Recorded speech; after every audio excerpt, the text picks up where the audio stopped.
En 1955, à l'aube de l'ère du jet, Thai Airways International est né d'un partenariat entre le transporteur intérieur thaïlandais et Scandinavian Airlines avec une seule ambition, faire de Bangkok le carrefour de l'Asie. Durant des décennies, cela a fonctionné.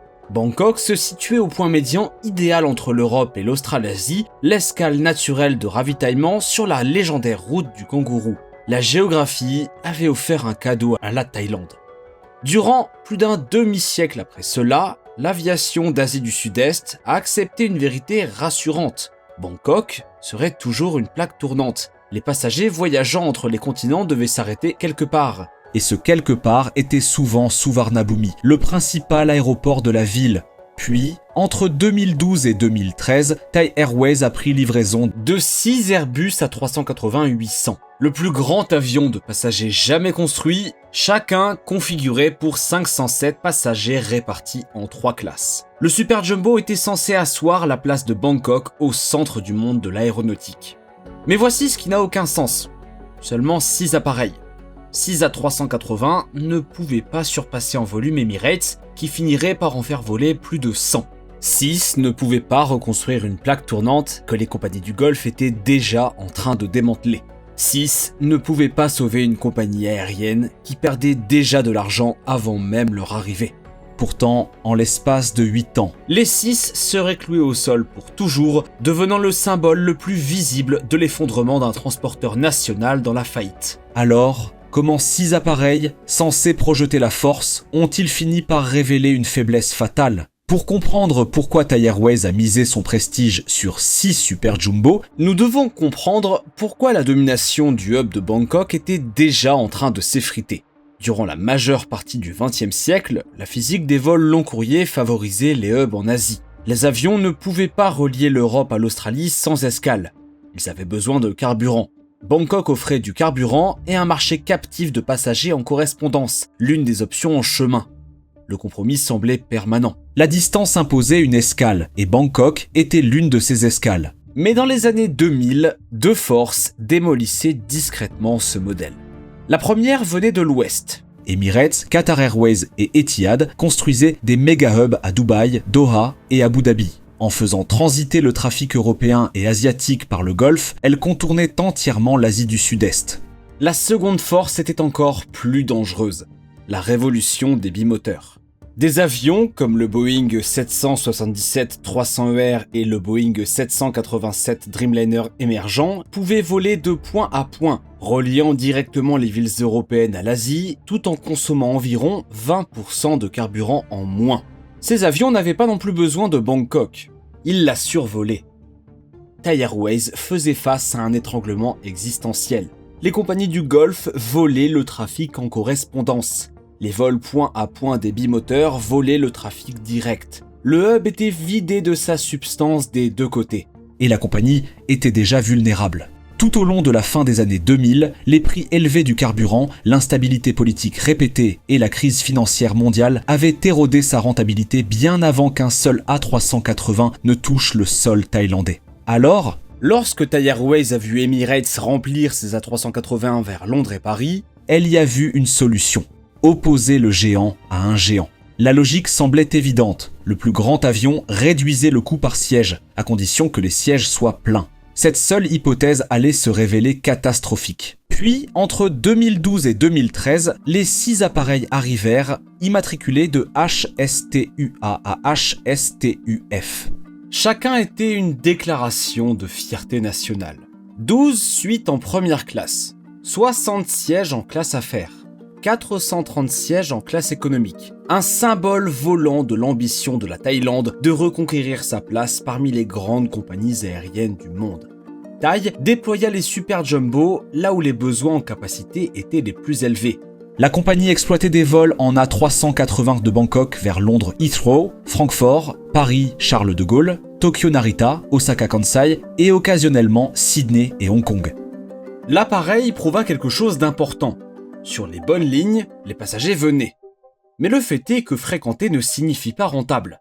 Emirates pouvait remplir un A380 à 85% de sa capacité 365 jours par an parce qu'elle disposait d'un hub massif et synchronisé alimentant 500 passagers sur chaque départ. Thai Airways fonctionnait en grande partie comme une compagnie desservant des destinations de bout de ligne.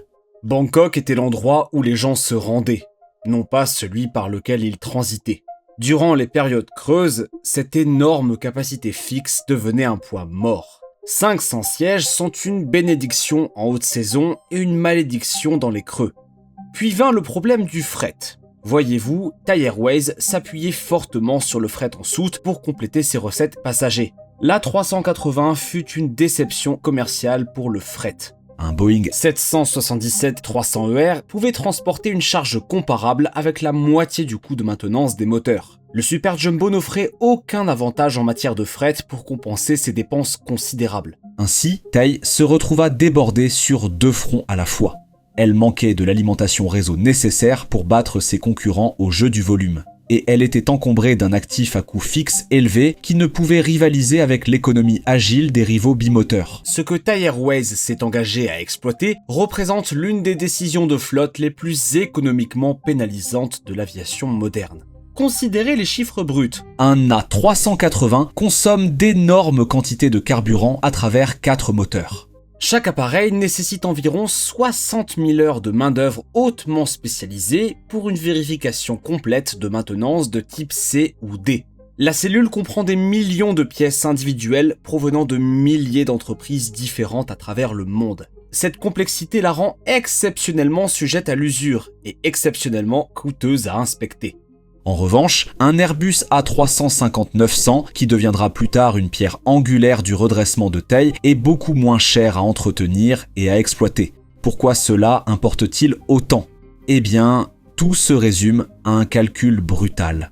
Chaque moteur nécessite un entretien. L'A380 en a 4. L'A350 et le 777 en ont 2.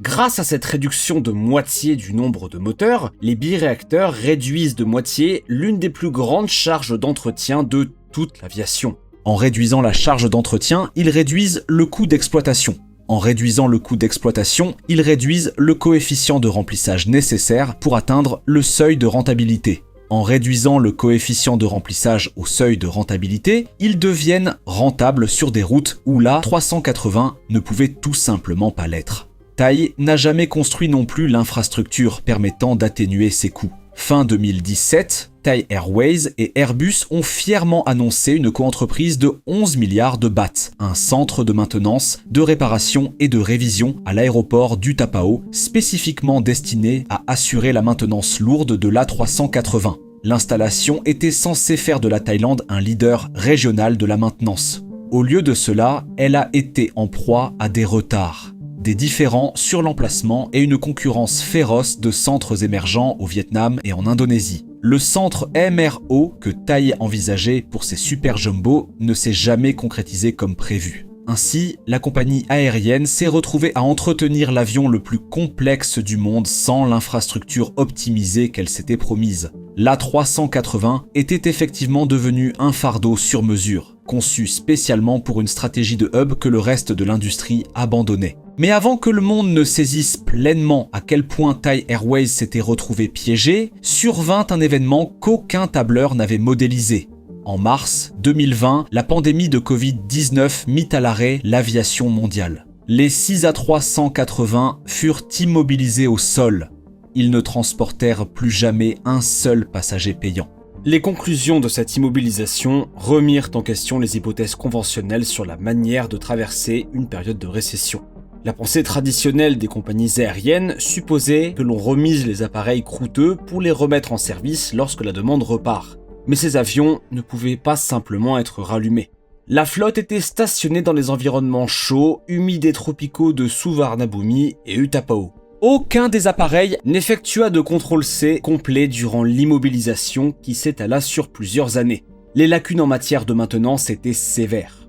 La dégradation des composants devint une préoccupation réelle, du genre qui transforme un actif entreposé en gouffre financier. L'exposition prolongée à de rudes conditions tropicales n'était pas le seul problème. Le fardeau réglementaire s'alourdissait également. L'Agence de l'Union européenne pour la sécurité aérienne avait émis des consignes de navigabilité pour la famille A380.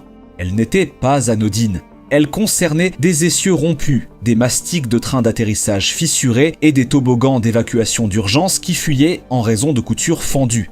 Ce n'étaient pas des préoccupations théoriques. C'étaient des dégradations mesurables et documentées dont l'inversion aurait exigé un investissement en capital injustifiable.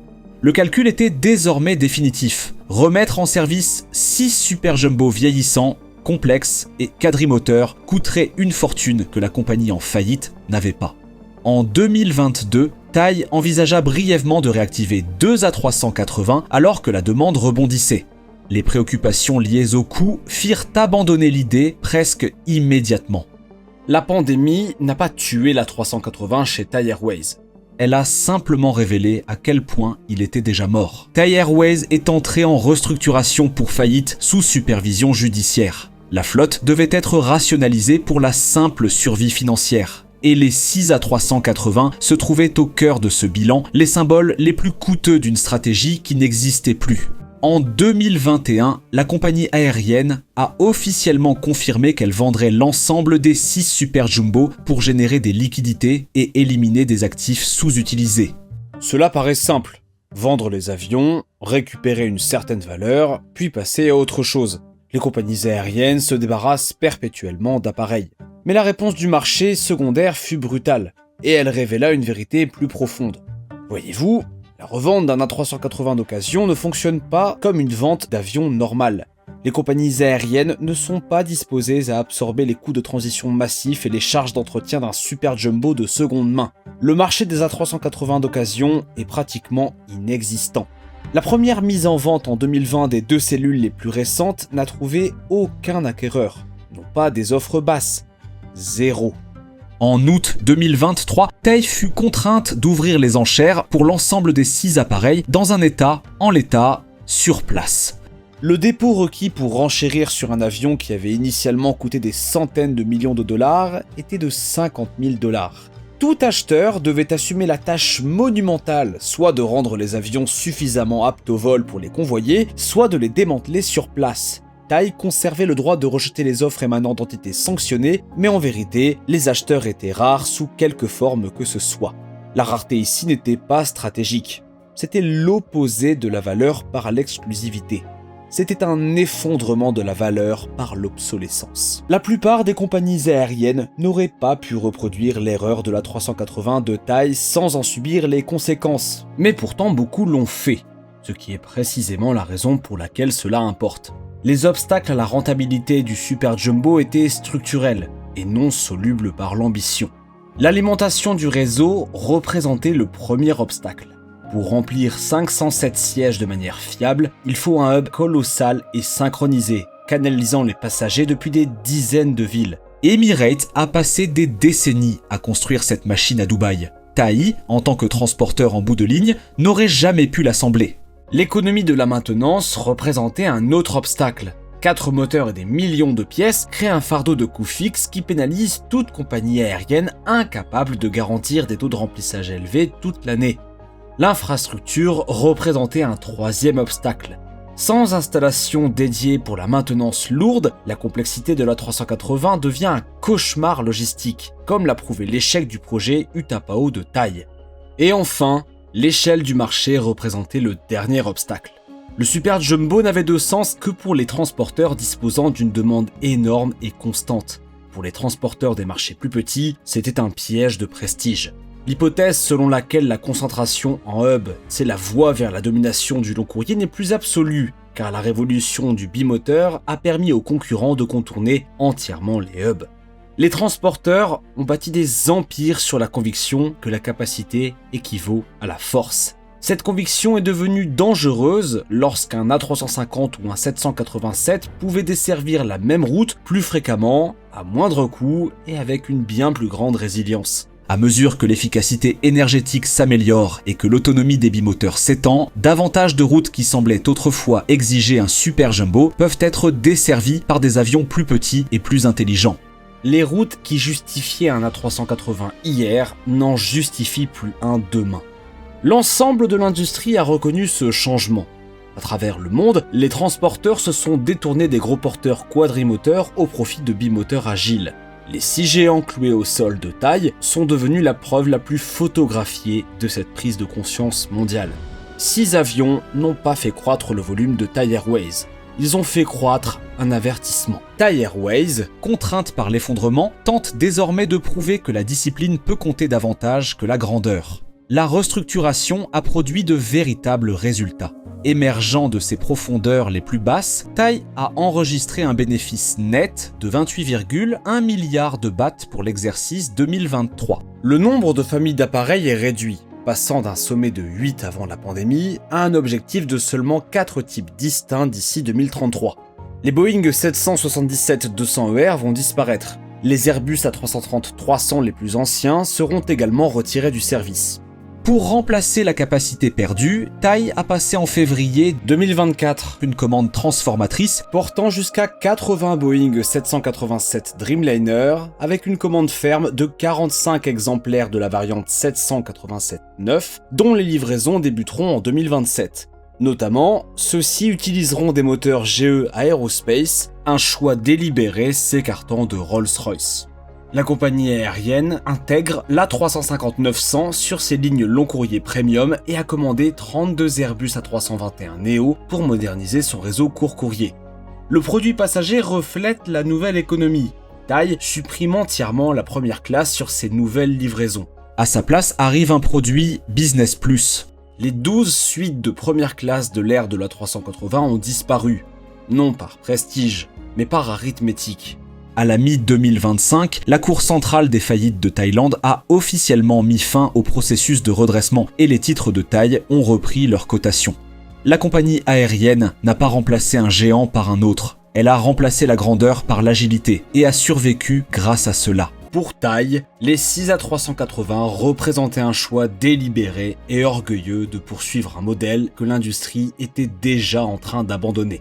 Ces appareils devaient prouver que Bangkok demeurait le centre de tout. Mais au lieu de cela, ils ont prouvé que le centre s'était déplacé. Considérez le sort final de HSTUE, surnommé Sri Racha. Livré en octobre 2013, il figurait parmi les A380 les plus jeunes jamais retirés du service. Après avoir pourri sur le tarmac de Utapao durant des années, l'avion fut acheté par un homme d'affaires thaïlandais local au mois de novembre 2025. Ces 4 moteurs Rolls-Royce furent démontés et renvoyés pour être démantelés pour en récupérer les pièces. Le fuselage fut découpé en sections, transporté par camion vers la province de Rayong, puis réassemblé. De nos jours, plutôt que de transporter 500 passagers vers les capitales européennes, ce géant à 2 étages devient la pièce maîtresse d'un marché nocturne, où les touristes traverseront les anciennes cabines Royal Silk pour acheter du café et des collations. Durant la période la plus sombre de son immobilisation au sol, Thai loua même au public son simulateur A380 valant plusieurs millions de dollars, facturant 12 000 bahts la demi-heure, symbole saisissant de la déchéance de la compagnie porte-drapeau.